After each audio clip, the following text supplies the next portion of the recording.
to help leaders understand where young people stand, but also to allow young people to play a bigger role in the government, the democratic process that's meant to represent all of us. The motto of our PAC is to be a voice, not an echo. It's an adaptation of Barry Goldwater's 1964 presidential campaign slogan, "A choice, not an echo." Now, Senator Goldwater represented, and really was, the father of modern conservatism. And the basic principle of conservatism is limited government.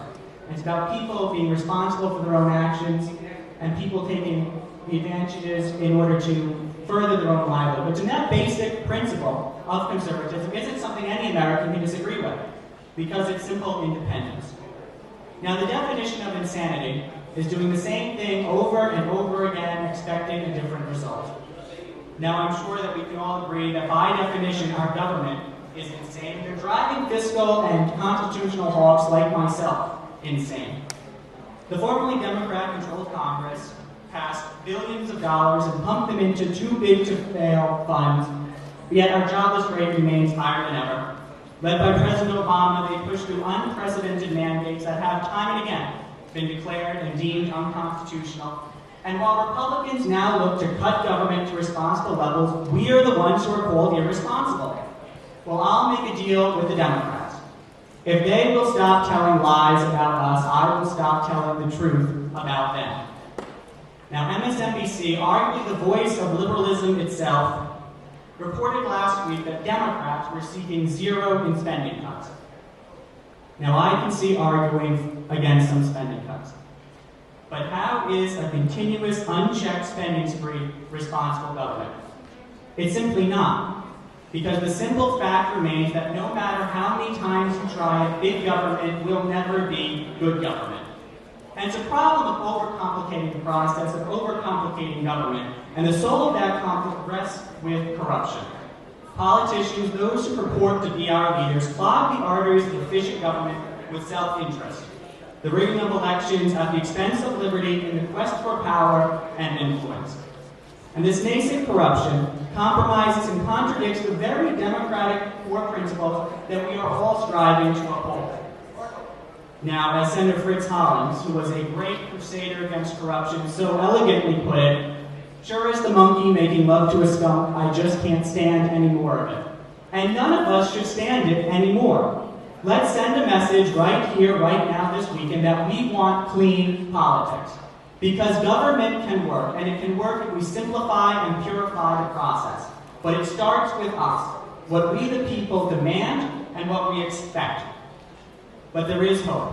And that hope comes in the form of strong conservative leadership. Leaders like my own Congressman up in Putnam, Nan Hayworth, and leaders like our Speaker, John Boehner. Pitted in a 2-to-1 matchup against Harry Reid and Barack Obama, John Boehner proved himself and the conservative cause as a force to be reckoned with. Now, say what you will, but $38 billion in spending cuts is no small feat. I consider it a starting point, and we ought to be proud of that. And so we have this simple message of limited conservative government. When I spoke last summer, at the Liberty Rally in Brewster with another conservative great, Majority Leader Dick Armey, I told our supporters that we had the message and that all we needed were the messengers. And I am proud to say that we have them. And let me tell you who they are, because they're in this very room and they're across our nation by the thousands. They're the young people, the students, the future generations, the next leaders of this country. And we're angry. And we're angry, as President Nixon said, not with hate, but because we love America and we don't like what's happened to her. Over the past 2 centuries, students have effected positive change and have changed the world. In 1836, a group of students published a literary almanac, The Nymph of Neister, effectively pioneering the modern Ukrainian language. The 1956 Hungarian Revolution was largely led by peaceful student activism in Budapest. In 1997, students founded a coordination committee for democracy, which has worked for these past 13 years to democratize and industrialize Iran. An example much closer to home, it was students who made up the majority of the original draft Goldwater Committee, responsible for entering the Senate in the 1964 primaries.